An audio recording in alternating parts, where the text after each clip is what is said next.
L'heure n'est plus à la rigolade pour Jean-Marie Bigard.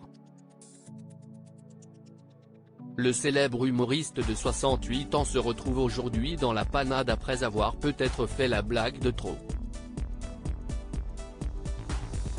Plus qu'une blague, il s'agissait d'ailleurs d'un règlement de compte lorsqu'il s'est exprimé sur son ancienne productrice Christelle Camus, nièce de Jean-Claude Camus, dans Touche pas à mon poste où il est chroniqueur mais aussi sur les ondes de Sud Radio. La productrice cherche aujourd'hui à faire payer son ex-ami. Elle s'est tournée pour cela vers la justice. Ainsi, Jean-Marie Bigard a été jugé ce jeudi devant le tribunal correctionnel de Draguignan pour injure publique et diffamation. Son avocat Philippe Schreck a demandé la relaxe de l'artiste, soulignant qu'il n'était pas illégal de tenir des propos vulgaires et grossiers. Si est son choix d'humoriste de dire des gros mots. D'autres le font en singeant ou en imitant, a rappelé l'homme de droit. Un véritable préjudice dénoncé, il n'empêche qu'il ait réclamé à son client 60 000 € de dommages et intérêts.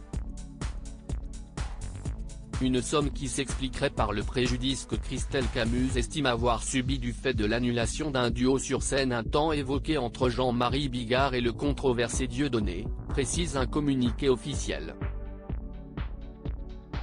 Mais selon Jean-Marie Bigard, et ses déclarations du 23 septembre dernier sur Sud Radio, la productrice est une escroc qui a tenté de lui soutirer 14 millions d'euros pour ce conflit. D'après lui, elle n'aurait même plus de licence pour produire des spectacles. Elle vend des places et garde l'argent.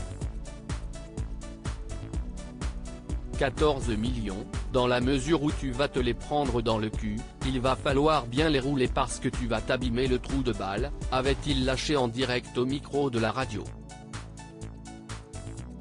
Pourtant Christelle Camus soutient avoir signé avec l'humoriste un contrat en bonne et due forme. L'avocat de Christelle Camus, Hubert Drevet, a alors dénoncé un véritable préjudice du fait qu'elle ait été traitée d'escroc. Et d'ajouter, si, ces propos, ne sont pas répréhensibles, qu'est ce qu'il est, on a un abus qui doit être sanctionné, a-t-il continué. Le tribunal a quelques semaines pour se prononcer sur cette affaire et un verdict doit être rendu le 10 mai prochain.